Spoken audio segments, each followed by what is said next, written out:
Assalamualaikum warahmatullahi wabarakatuh. Halo sahabat. Perkenalkan, saya Rahayu Merdekawati, mahasiswa keperawatan Universitas Padjadjaran angkatan 2017. Di video kali ini aku bakal sharing-sharing tentang gimana sih tips-tips belajar efektif supaya yang bakal menghadapi UTS dan UAS ini semakin lancar.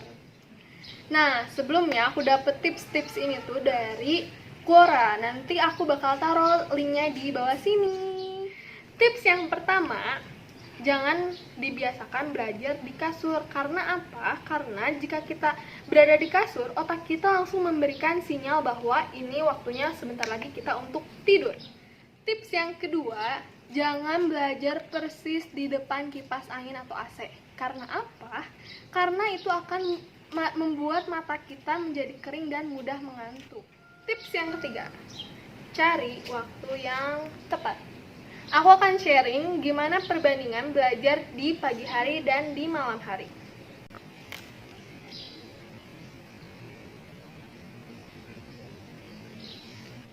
Yang keempat, jika kalian merasa malas belajar, kalian bisa menggunakan waktu untuk tidur siang.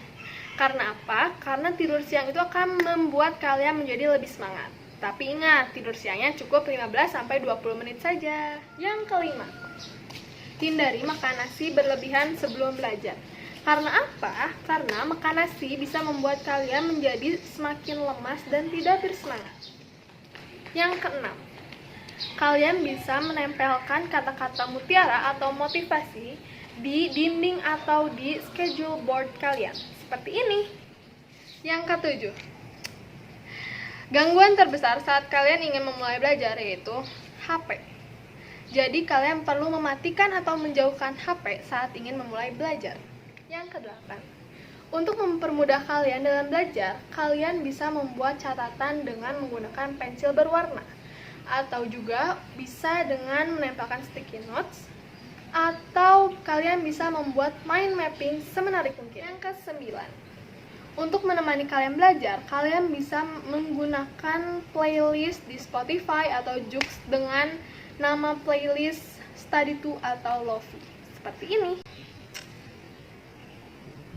Yang ke-10. Ini yang paling terakhir, tapi ini yang paling penting buat kalian. Jadi kalian harus punya iman yang kuat dan juga kepercayaan diri bahwa kalian bisa belajar dengan giat dan juga bisa menggapai apapun yang kalian inginkan. Segitu aja sharing-sharing tips belajar dari aku. Semoga apa yang aku sampaikan bisa bermanfaat buat kalian. Wassalamualaikum warahmatullahi wabarakatuh. Dadah sahabat.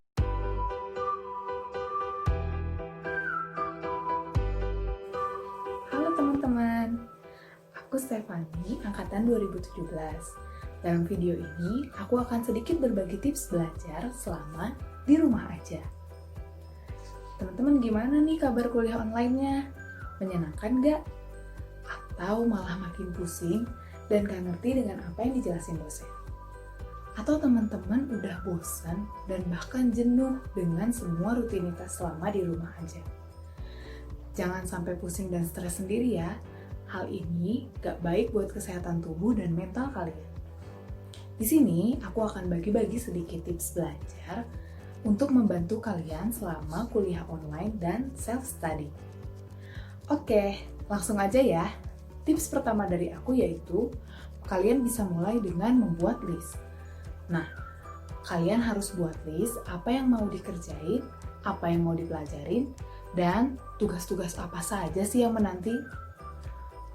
Pernah nggak sih kalian ngerasain kalian udah duduk manis, udah buka buku, laptop udah siap, tapi bingung mau ngapain, dan akhirnya malah main HP. Aku sih pernah. Nah, kenapa sih hal itu bisa terjadi? Nah, hal itu tuh bisa terjadi kalau kalian gak buat list terlebih dahulu. List yang kalian buat itu bisa membantu untuk menuntun kalian dalam belajar.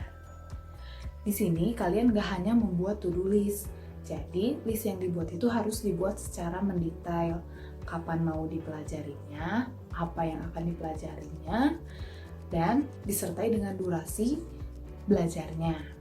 Misalnya, untuk mata kuliah KMB ada lecture tentang sistem pernapasan. terus nanti akan ada tugas tutor mengenai sistem pernapasan, dan pasti di akhir nanti akan ada ujian yang salah satunya itu adalah materi tentang sistem pernapasan. Di sini teman-teman bisa buat dulu listnya. Kita buat list secara mendetail, jadi jangan cuma tulis sekedar belajar sistem pernapasan. Nah, lebih bagus lagi teman-teman bisa tulis secara mendetail. Contohnya, yang pertama review ANFIS sistem pernapasan. Lalu yang kedua, aske pada pasien dengan COPD. Lalu yang ketiga, aske pada pasien dengan CA paru. Lalu yang keempat, aske pada pasien dengan pneumonia, dan seterusnya. Kenapa sih harus mendetail listnya? Supaya membantu kalian belajar dengan fokus dan gak ada materi yang tertinggal.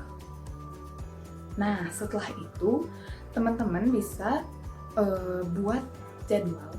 Entah teman-teman mau belajar semuanya itu secara langsung semua atau dipecah-pecah. Misalnya nih, aku pagi-pagi 30 menit mau luangin waktu untuk review ANFIS sistem pernapasan. Terus nanti siang 60 menit aku pakai untuk belajar aske pada pasien COPD. Nanti sorenya 60 menit aku bakal sisain waktu untuk belajar aske pada pasien dengan CA paru. Dan seterusnya. Ini tuh tergantung banget sama teman-teman. Kalian bisa fokus belajar di jam kapan, mau belajar dengan durasi kapan, dan berapa lama. Itu semua tergantung teman-teman aja. Oke, lanjut tips yang kedua. Tips yang kedua yaitu know yourself. Apa sih maksudnya know yourself? Kalian harus mengenal diri kalian dan cara belajar kalian kayak gimana. Kalian harus tahu apakah kalian itu tipe orang yang suka belajar dengan membaca atau lebih paham belajar dengan menonton video, atau bahkan keduanya. Nah, hal itu akan membantu kalian untuk belajar dengan efektif. Kenapa sih bisa efektif? Karena kalau misalnya kalian nggak tahu cara belajar yang efektif buat kalian tuh kayak gimana, akan sangat sulit, materi-materi yang sangat banyak dan sulit itu masuk dan kita pahami. Jadi awalnya kita harus tahu cara belajar kita kayak gimana. Nah, hal ini bisa kita lakuin dengan melakukan self-evaluation. Coba kita refleksikan lagi, dan ingat-ingat, kalau misalnya kita lagi baca, apakah baca materi itu akan membuat saya jadi malah ngantuk, atau hal tersebut yang membuat saya semangat belajar. Lalu, kalau misalnya nonton video nih, kalau nonton video aku malah jadi ngantuk, atau malah dengan menonton video meningkatkan pemahaman kita terhadap suatu materi. Itu tergantung dari teman-teman melakukan self evaluation dan kenali diri kalian sendiri. Selanjutnya, ini tips yang ketiga dari aku, yaitu cari referensi. Kalau kita udah buat list, udah tahu cara belajar yang efektif untuk diri kita sendiri itu kayak gimana, sekarang waktunya untuk looking for your treasure. Nah, ayo kita cari referensi. Kalau misalnya kamu tipe orang yang suka baca, kamu bisa cari e-book, artikel jurnal, atau sumber-sumber lain yang bisa dipakai sebagai sumber bacaan kamu. Lalu kalau misalnya kamu lebih suka belajar dengan menonton video, kamu bisa cari video-video edukasi yang bisa bantu pemahaman kamu dalam belajar. Nah, harus diingat ya, kalau cari referensi itu harus referensi yang akurat, supaya apa yang kita pelajari akhirnya akan dengan tepat, nggak salah-salah dan nggak abal-abal. Lanjut ya, tips yang keempat dari aku yaitu cari teman diskusi. Kenapa sih teman diskusi itu penting? Kadang kita ngerasa kalau belajar sendiri juga bisa kok. Ngapain kita butuh orang lain buat diskusi? Nah, teman diskusi itu penting loh. Kenapa bisa penting? Karena kalau kita hanya belajar sendiri, kita hanya belajar dengan menggunakan satu kepala. Tapi kalau misalnya kita punya teman diskusi minimal satu, kita udah bisa berpikir dengan dua kepala saya dan kepala teman saya. Hal ini akan membuka sudut pandang kita dalam belajar. Jadi kita lebih punya sudut pandang yang luas dan lebih bisa memperdalam materi. Kenapa bisa? Aku kasih contoh. Contohnya nih, misalnya aku lagi belajar sistem pernapasan, terus aku tahu, dan aku udah baca, aku udah nonton video, udah dapet referensi, kalau alveolus itu adalah tempat pertukaran gas. Oke, gampang. Udah tahu nih, alveolus tempat pertukaran gas. Tapi kalau misalnya kita punya teman diskusi, tiba-tiba teman kita tuh nanya, bahkan pertanyaan konyol gitu, kenapa sih alveolus itu tempat pertukaran gas? Kenapa bukan bronkiolus? Kenapa bukan bronkus? Walaupun ini adalah seolah-olah ya pertanyaan konyol, tapi hal tersebut itu yang membuat rasa penasaran kita semakin tinggi dan yang akan memperdalam kita dalam mencari materi. Kita akan cari tahu kenapa sih alveolus jadi tempat pertukaran gas, cari referensi sampai rasa penasaran kita dan rasa penasaran teman kita itu bisa teratasi sampai kita sendiri bisa ngejawab, oh iya benar, alveolus itu tempat pertukaran gas karena strukturnya yang mendukung, dia punya banyak pembuluh darah dan dia adalah struktur terminal dari sistem pernapasan, sehingga hemoglobin bisa mengikat oksigen dan melepaskan karbon dioksida dari dalam tubuh dan seterusnya. Seperti itu. Selain itu, kalau misalnya kita punya teman diskusi, kita bisa nanya ini ke teman kita di saat kita merasa untuk memahami suatu materi itu sangat sulit. Kita bisa minta pendapat dia dan kita bisa bertukar pikiran supaya kita bisa memahami materi dengan lebih baik. Tips yang terakhir dari aku yaitu review materi dengan mengerjakan soal. Ini adalah hal yang sangat penting. Apalagi kan kalau kita ujian itu soal-soalnya mayoritas kasus kan ya. Nah, dengan mengerjakan soal, kita mereview semua materi yang sudah kita pelajari dan secara bersamaan memudahkan kita untuk mengingat karena kita dihadapkan dengan suatu kasus. Kita belajar menggunakan studi kasus. Semakin terbiasa mengerjakan soal, kita akan semakin familiar, sehingga materi yang kita pelajari itu nggak sebatas hafalan saja, tapi bisa kita implementasikan dalam studi kasus tersebut. Teman-teman bisa cari bank-bank soal, sumber-sumber soal, mulai dari soal UKOM, atau soal NCLEX, atau banyak banget soal apapun yang bisa membuat kita review. Nah, teman-teman juga harus ingat pepatah ini. Practice make perfect. Jadi semakin banyak kita praktis, semakin kita menuju pada perfect itu sendiri. Lalu pepatah lain juga mengatakan bahwa kita bisa karena terbiasa. Jadi jangan capek untuk mengulang supaya kita terbiasa dan akhirnya kita bisa menguasai materi tersebut. Nah, itu dia 5 tips belajar dari aku. Terima kasih sudah menonton.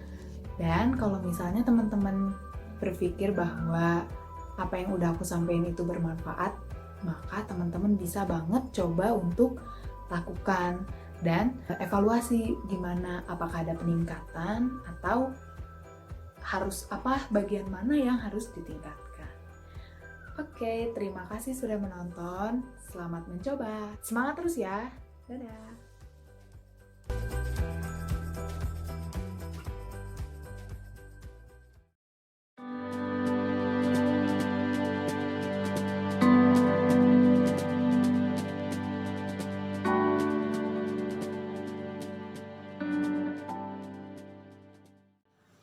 Assalamualaikum warahmatullahi wabarakatuh. Selamat sore teman-teman KMFKUP semuanya. Perkenalkan, saya Rohman Hikmat, mahasiswa berprestasi kedua Fakultas Keperawatan Universitas Padjadjaran. Hari ini saya akan membagikan tips and trik saya dalam menghadapi ujian akhir semester, dan harapannya bisa menginspirasi dan juga bisa menjadi referensi teman-teman dalam menghadapi UAS di semester ini. Nah, ada pun beberapa tips and trik menghadapi UAS versi saya sendiri. Ini bisa teman-teman coba, ataupun kalau memang teman-teman ngerasa nggak cocok dan lebih cocok dengan cara yang lain, silakan. Karena ini hanya sekadar sharing saja, sekadar berbagi informasi saja.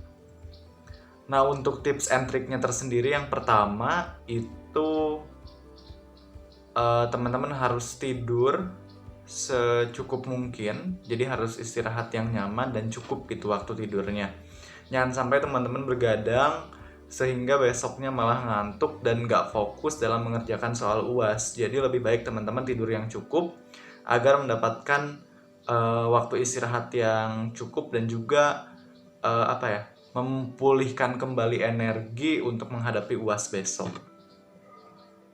Yang selanjutnya, teman-teman jangan belajar H-1 ataupun jangan belajar SKS. Diusahakan teman-teman belajarnya itu sudah mereview jauh-jauh hari sebelum pelaksanaan UAS agar teman-teman bisa mendapatkan hasil yang optimal dan juga tidak hanya bertahan di kepala kita hanya sebentar gitu untuk materi-materi UAS yang kita pelajari, tapi memang jikalau kita pelajari jauh-jauh hari sebelumnya, kita bisa mendapatkan pembelajaran yang optimal dan juga hasil UAS yang optimal. Yang selanjutnya lagi, yang ketiga, teman-teman diusahakan untuk mereview kembali materi yang dipelajari di sebelumnya. Misalkan hari ini kita belajar, malamnya ataupun sorenya kita review kembali materi yang telah diberikan, materi yang telah diajarkan. Tujuannya apa? Tujuannya agar kita terbiasa untuk mereview materi dan juga terbiasa untuk menerima materi serta mengingat materi tersebut gitu. Jadi ketika akan menghadapi UAS kita hanya screening kembali materi yang memang harus kita pelajari lebih dalam mungkin, dan juga hanya mengingat sedikit gitu. Jadi ketika menghadapi UAS ini akan lebih mudah untuk kita menghadapinya. Yang selanjutnya, berdoa kepada orang tua. Ini penting banget karena ridho Allah, ridho orang tua ya teman-teman. Jadi penting banget yang namanya untuk kita meminta ridho kepada orang tua kita, meminta diberikan kelancaran dalam menghadapi UAS. Jadi penting banget nih, selain teman-teman belajar, berusaha sekuat tenaga teman-teman, tapi harus tetap minta restu kepada orang tua kita. Karena kan orang tua ini akan melantunkan doanya kepada anaknya, meminta yang terbaik kepada anaknya. Yang selanjutnya jangan lupa berdoa juga kepada Tuhan, kepada Allah Subhanahu wa taala, karena kalau misalkan Tuhan sudah ridho, Tuhan ini sudah sudah ikhlas bahwa jalan kita menghadapi UAS ini akan baik-baik aja, mungkin usaha kita menurut kita kurang maksimal, tapi Allah akan lancarkan gitu. Karena Allah tuh selalu memiliki jalan apapun untuk kebaikan hambanya dan juga mengabulkan doa-doa hambanya yang memang berdoa sepenuh hati, setulus hati gitu. Jadi diusahakan teman-teman tuh harus mendekatkan diri juga kepada Tuhan agar Tuhan memperlancar perjalanan UAS kita, memperlancar hidup kita. Jadi yang serasanya kita mungkin sulit, serasanya mungkin kita nggak mampu buat menghadapi UAS ini, dimampukan oleh Tuhan, oleh Allah Subhanahu wa taala. Tadi doa udah, usaha udah, doa ke orang tua, doa ke Allah Subhanahu wa taala. Yang selanjutnya ini teman-teman, makan yang cukup. Jadi makan yang cukup ini penting juga, karena kalau misalkan kita tidak memberikan asupan nutrisi yang cukup dan baik untuk tubuh kita, maka nanti bisa jadi karena kita kurang nutrisi atau mungkin kita belum makan, malahan kita yang tidak fokus juga nih ketika kita akan menerima pembelajaran kayak gitu. Jadi tidak hanya menerima pembelajaran, namun ketika akan menghadapi UAS pun kita menjadi tidak fokus. Jadi diusahakan kita untuk menjaga nutrisi dan juga asupan nutrisi ke dalam tubuh kita gitu. Nah terus perbanyak ibadah, ini penting juga. Selain berdoa kepada Allah Subhanahu wa taala, perbanyak ibadah juga ini penting. Untuk yang muslim itu bisa untuk mengaji, perbanyak sholat sunnah. Selain sholat wajib, itu sholat wajib banget ya, jadi harus dilaksanakan. Itu pun penting juga untuk menenangkan diri kita, karena ada kebutuhan dalam diri yang tidak hanya kebutuhan intelektual saja, tidak hanya kebutuhan biologis saja gitu, tapi kebutuhan biologis, psikologis, spiritual pun perlu dipenuhi agar kita lebih tenang, lebih siap mental untuk menghadapi ujian akhir. Terus tadi udah spiritual, nah sekarang kebutuhan emosional. Mulai dihilangkan hal-hal negatif yang ada di yang ada di kepala kita, yang ada di hati kita.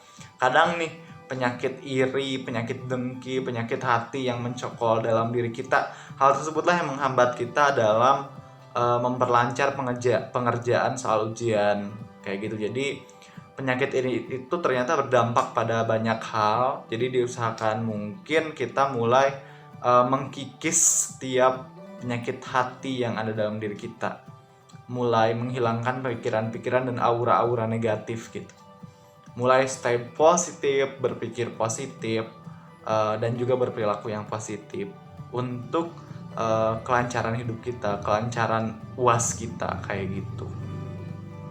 Lalu gimana caranya nih untuk menghilangkan pemikiran-pemikiran negatif? Pemikiran negatif ini bisa jadi tentang bisa jadi kejulidan kita kepada teman kita, bisa jadi kekesalan kita kepada si dia gitu, si orang-orang yang mungkin sebenarnya nggak bersalah tapi kita kesel aja.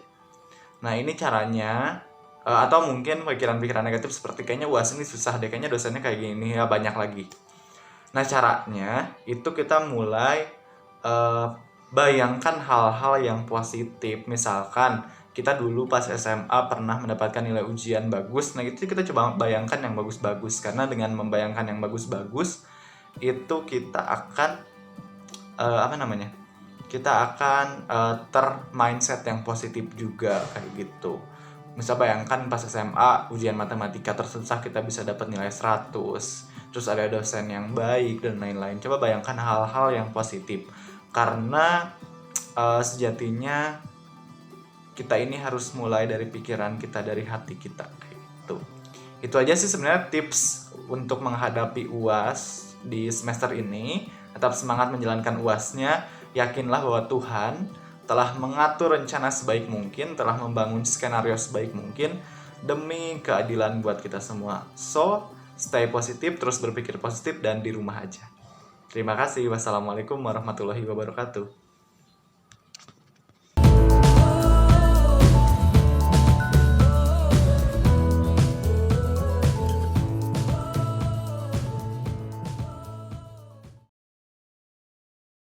Teman-teman semua, kenalin, aku Vira selaku Mapres FKUP 2020.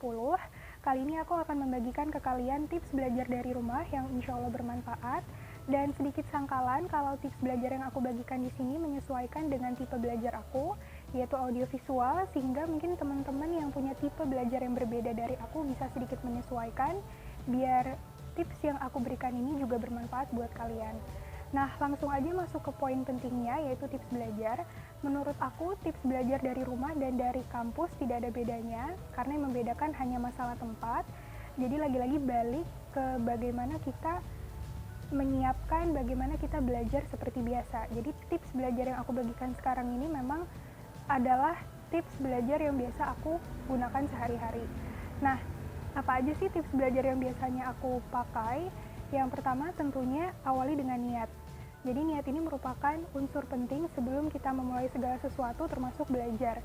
Sekalipun belajar dari rumah, teman-teman juga maksimalkan untuk niat belajar dari rumah, karena memang rumah sendiri adalah tempatnya distraksi. Jadi dengan memohon kelancaran dan memang diniatkan untuk belajar, insya Allah teman-teman bisa berkonsentrasi dan juga mendapatkan berkah dari ilmu yang teman-teman pelajari dari rumah. Kemudian tips yang kedua adalah persiapkan keperluan yang dibutuhkan. Keperluan di sini karena hubungannya dengan belajar daring, jadi mungkin teman-teman bisa cek koneksi internet, pastikan kalau koneksi internet di sekitar area rumah teman-teman itu bagus atau lancar, dan juga perangkat elektronik yang mendukung, misalnya handphone atau laptop. Kalau aku pribadi biasanya menyiapkan dua, handphone dan juga laptop. Handphone biasanya dipakai buat video conference, dan laptop biasanya dipakai buat membuka materi dosen atau mencatat hal-hal penting yang dosen sampaikan. Kemudian yang ketiga adalah selalu memperhatikan. Jadi banyak sekali video conference yang dilaksanakan untuk mengganti lecture, untuk mengganti praktikum, dan itu adalah momen-momen yang tepat buat teman-teman FKUP khususnya untuk memperhatikan apa yang disampaikan oleh dosen. Karena lagi-lagi balik ke tipe belajar aku yang audiovisual, jadi apa-apa harus mendengarkan, apa-apa harus memperhatikan biar lebih mudah menangkap materi yang diajarkan. Kemudian yang keempat adalah selalu mencatat. Dari aku pribadi, orangnya selalu mencatat hal-hal yang mungkin kurang signifikan disampaikan pada saat video conference. Namun menurut aku, itu bisa membantu ke depannya untuk aku lebih memahami materi yang diajarkan. Begitu juga dengan pertanyaan-pertanyaan dan juga jawaban-jawaban yang datang dari teman aku selama video conference. Biasanya aku catat karena mungkin itu bisa membantu kita untuk belajar lebih dalam lagi pada materi yang disampaikan. Jadi pastikan teman-teman harus mencatat dengan baik dan dengan mudah yang teman-teman mengerti biar teman-teman enak belajarnya. Dari aku pribadi, tips untuk selalu mencatat ini, karena sekarang kondisinya di rumah dan laptop itu adalah sesuatu yang selalu visible atau nangkring, biasanya aku mencatatnya pakai laptop. Namun berbeda kondisi juga biasanya pakai buku tulis. Kalau pakai laptop sendiri, aku suka pakai aplikasi OneNote 2016 buat mencatat hal-hal yang penting, karena menurut aku aplikasi itu sangat mudah untuk dipakai dan tentunya terbackup. Jadi teman-teman kalau catatannya hilang seperti catatan kertas kan agak susah untuk mencarinya, namun kalau di laptop sudah tersimpan di drive dengan aman seperti itu. Kemudian tips yang terakhir adalah selalu review. Nah, untuk review sendiri sebenarnya sesuatu yang berbeda-beda dilakukan oleh orang-orang. Kalau aku pribadi, review di sini mengutamakan mencari golden time yang tepat biar aku bisa lebih nangkep, biar aku bisa lebih nyaman belajarnya. Dimana golden time aku biasanya pada saat malam hari. Kalau untuk hari-hari di mana aku tidak terlalu hektik, biasanya golden time malam harinya itu antara pukul 8 sampai 10 atau 11 malam. Cuma kalau misalnya aku lagi hektik, tetap bisa untuk belajar di malam harinya dan kadang sampai bergadang. Itu pun juga ya walaupun salah mungkin ya, walaupun harusnya jangan bergadang, namun karena golden time aku adalah saat malam hari, jadi memang lebih mudah untuk menangkap pelajarannya pada saat malam hari. Jadi hal-hal seperti itu juga teman-teman perlu perhatikan. Golden time, kemudian kenyamanan, hal-hal yang memang mendukung teman-teman untuk lebih semangat lagi belajar. Nah, itu yang bisa dipakai untuk teman-teman memanfaatkan momen review kembali. Reviewnya juga dari catatan-catatan yang sudah aku persiapkan sebelumnya, seperti yang di tips nomor 4, selalu mencatat. Jadi hal yang aku catat itu adalah hal-hal yang penting. Jadi ketika teman-teman nanti harus review di saat-saat yang mepet, misalnya besok langsung ujian, teman-teman sudah nggak kaget dan teman-teman sudah mendapatkan catatan yang lebih siap dan lebih penting seperti itu. Beda halnya ketika teman-teman review dari jauh-jauh hari, mungkin teman-teman bisa baca seluruh PowerPoint dari dosen, seperti itu. Nah, kurang lebihnya ada 5 tips belajar yang bisa aku sampaikan ke teman-teman FKEP. Semoga bermanfaat dan selalu semangat walaupun apapun, selalu semangat walaupun kalian tetap berada di rumah. Sekian dari saya dan selamat mencoba.